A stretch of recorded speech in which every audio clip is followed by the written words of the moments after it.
Okay, so what if I told you there's a fungus that literally takes over a caterpillar's body, mummifies it, and then becomes one of the most valuable things on the entire planet? Well, today we're going to dive into the absolutely wild story of the caterpillar fungus. All right, take a look at this. I mean, it doesn't really look like much, does it? What you're looking at is the mummified body of a caterpillar larva. And that dark, stick-like thing, that's a fungus growing right out of its head. It's bizarre, yeah, a little bit creepy, and somehow unbelievably valuable. So that, of course, brings us to the big question here. How in the world did this strange little fungal zombie become more precious than actual gold? And no, that's not a typo. You are seeing that right. At its peak, back in 2012, the best quality stuff was selling for over $100,000 a kilogram in Beijing. 100 grand. That made it, at the time, literally worth more than its weight in gold. That is just a staggering amount of money for, let's be honest, a mummified bug. Okay, so to get our heads around this, we got to get to know the parasite itself. You'll often hear it called the Himalayan Viagra. Now, that nickname, that tells you a lot about its modern reputation and why the demand has just gone through the roof. So its scientific name is Ophiocordyceps sinensis. And let me tell you, this thing is picky about where it lives. I mean, really picky. You can only find it way up high, in the alpine meadows of the Tibetan Plateau and the Himalayas. We're talking a harsh, cold environment that makes it super rare and, you guessed it, incredibly hard to find. But, long before scientists came along with their fancy Latin names, the people who lived there had a much more poetic way of describing it, a name that perfectly captures its strange, incredible story. In traditional Chinese, it's called DongChongXiaCao, and that translates to winterworm, summer grass. Think about that. And listen, this is not some new health fad you'd see on social media. This is a well-documented remedy that's been a cornerstone of traditional medicine for over 700 years, used for everything from supporting the lungs and kidneys to boosting the immune system. And that name, winterworm, summer grass, it just perfectly lays out its mind-bending life cycle. So here's how it works. It all starts in the fall. Fungal spores infect a moth larva that's just minding its own business underground. That's your winter worm. Then the fungus starts to grow, basically eating the caterpillar from the inside out. Then, when summer comes around, a little stalk, the summer grass, bursts right out of the caterpillar's head to release a whole new batch of spores. Wild, right? So what's the big deal? What is it about this fungus that makes it so valuable? Well, let's take a look at what modern science has to say about what's actually inside this so-called Himalayan elixir. Well, it turns out this fungus is basically a tiny, super complex chemical factory. Seriously. Researchers have found this whole cocktail of powerful compounds packed inside. You've got polysaccharides. These are complex carbs that can talk to your immune system. Then there's this really unique compound called cordycepin, which scientists are super excited about for all sorts of reasons. And on top of all that, it's just loaded with amino acids, vitamins, and minerals. So you take all those compounds, and what do you get? Well, you get this huge range of potential benefits that scientists are now digging into. We're talking about things like fine-tuning the immune system, fighting off cell damage with antioxidants, supporting your liver and kidneys, and even boosting your physical stamina.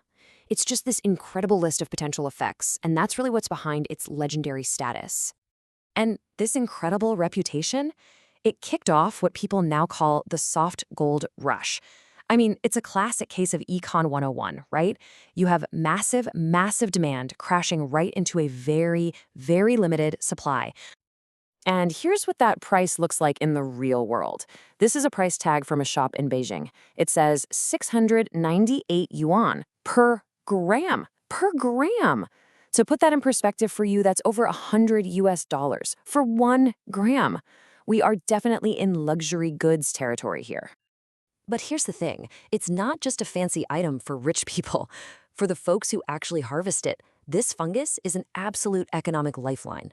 In a lot of these rural communities on the Tibetan Plateau, collecting this stuff can make up an incredible 40% of a family's entire cash income. Just think about that. Whole local economies are built on this seasonal gold rush. But a gold rush like that, it always comes with a cost. The pressure from over-harvesting became just immense. This quote from a report in the journal Nature really paints a grim picture. It says collectors were finding less and less, and that the average harvest per person basically got cut in half in just 4 years. And this isn't just a few people's stories either. The numbers back it up. Take a look at this graph. It tracks production in one of the main harvesting areas. And yeah, you see some ups and downs from year to year, but the overall trend, it's clear, and frankly, it's worrying. The supply is shrinking. But see, overharvesting is only part of the problem. This fungus is now fighting a war on two fronts. On one side, you've got a rapidly changing climate, and on the other, well, our own lack of understanding about it. But that's actually where things get interesting, and where we find a surprising little glimmer of hope. Here's the deal. The Tibetan Plateau is warming up way faster than the rest of the world. And that's a huge problem. It's changing everything. The soil, the temperature, the whole delicate ecosystem that this super specialized fungus absolutely depends on to survive. And this right here shows you exactly what that warming could mean. The map on the left shows its current home, all that green area. Now look at the map on the right. That's the projection for the 2070s. In a worst-case scenario, that green just vanishes. It's a really devastating forecast for the future of this thing in the wild. But just when things are looking really, really bad, a wild scientific discovery comes along and flips the entire story on its head. For centuries, we thought it was simple. Fungus infects bug. End of story. But brand new evidence shows it's been hiding in a secret second home this whole time. Inside plants, just living there silently as something called an endophyte, which is basically a microbe that lives inside a plant without hurting it. And here's the photographic proof. See that glowing red stuff? That's the fungus lit up by a special probe. And look where it is. It's not on the plant. It is inside the plant's root. It's literally been hiding in plain sight all along. This discovery just completely rewrites the rulebook. The new theory is that the caterpillars don't just pick up spores from the dirt by chance. No, they might be getting infected by eating the plants that are secretly carrying the fungus. This reveals this whole complex three-way dance between the fungus, the plant, and the insect that nobody ever knew was happening. And that discovery leads us to the biggest, most important question for the future of this fungus. You see, for decades, trying to grow this thing in a lab has been pretty much impossible. But if plants are part of the secret recipe, could this finally be the missing piece of the puzzle? Could this be the key to finally cultivating it sustainably and taking all that pressure off the wild populations? So the story of the caterpillar fungus, it's so much more than just a weird parasite, right? It's this incredible meeting point of ancient medicine, a high-stakes modern economy, and a deep, deep biological mystery that we're only just starting to solve. And it leaves us with one heck of a question. Can our science move fast enough to save the very natural wonders we've learned to value so much?